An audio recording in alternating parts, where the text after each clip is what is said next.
Assalamualaikum warahmatullahi wabarakatuh. Perkenalkan, nama saya Rati Setio Asih, mahasiswi Universitas Nahdlatul Ulama Kalimantan Barat, prodi PGSD kelas karyawan. Baiklah, di sini saya akan menjelaskan salah satu tokoh perintis perkembangan psikologi, yaitu Fred Wilhelm August Froebel atau yang sering disebut dengan Froebel.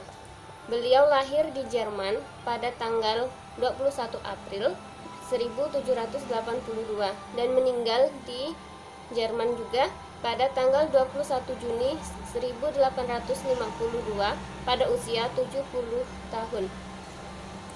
Froebel ini merupakan salah satu tokoh pendidikan yang karya dan pemikirannya masih dijadikan acuan bagi dunia pendidikan modern hingga saat ini.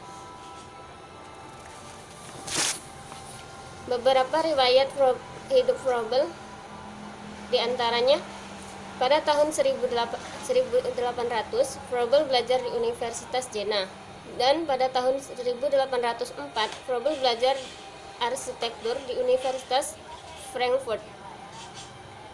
Kemudian pada tahun 1817 ia mendirikan sekolah di Kielhau, dan pada tahun 1826 ia menerbitkan bukunya yang pertama dengan judul The Education of Man.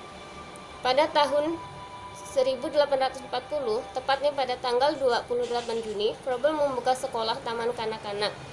Kemudian pada tahun 1847, sekolah anak taman kanak-kanak dibuka di Jerman. 40 buah sekolah taman kanak-kanak dibuka di seluruh Jerman pada tahun 1848. Dan dimulai adanya pelatihan guru bagi taman kanak-kanak di Jerman pada tahun 1849.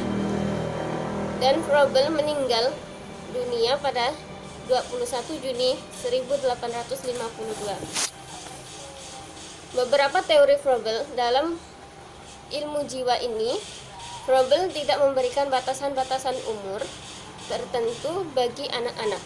Dia hanya memakai 3 tahapan: masa bayi, masa kanak-kanak, dan masa tanggung. Pada tahap masa bayi, Froebel menamakannya sebagai tahap pendahuluan, bagian dasar pendidikan. Kemudian, pada masa kanak-kanak, Froebel mengatakan bahwa tahap ini menggunakan masa permulaan pendidikan.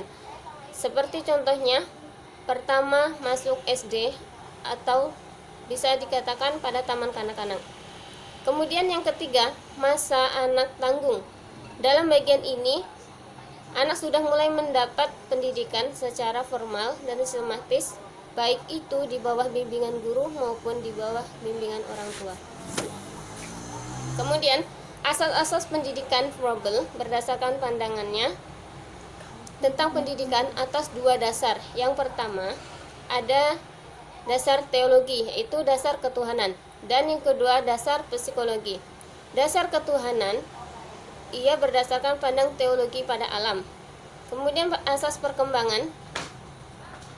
Satu hal penting yang dikemukakan Froebel adalah perkembangan menyempurnakan apa yang sudah ada dalam diri pelajar.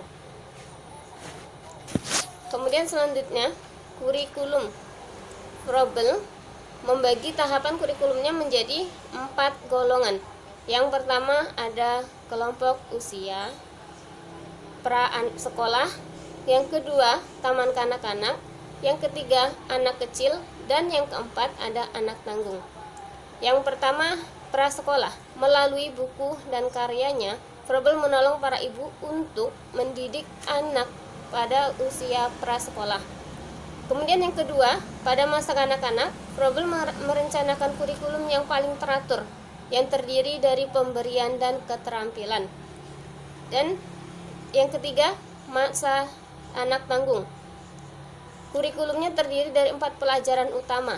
Yang pertama ada agama, 2 ilmu pengetahuan alam, yang ketiga matematika, dan keempat bahasa serta seni dan karya seni. Demikian penjelasan tentang salah satu tokoh perintis perkembangan psikologi Kurang dan lebihnya saya mohon maaf. Assalamualaikum warahmatullahi wabarakatuh.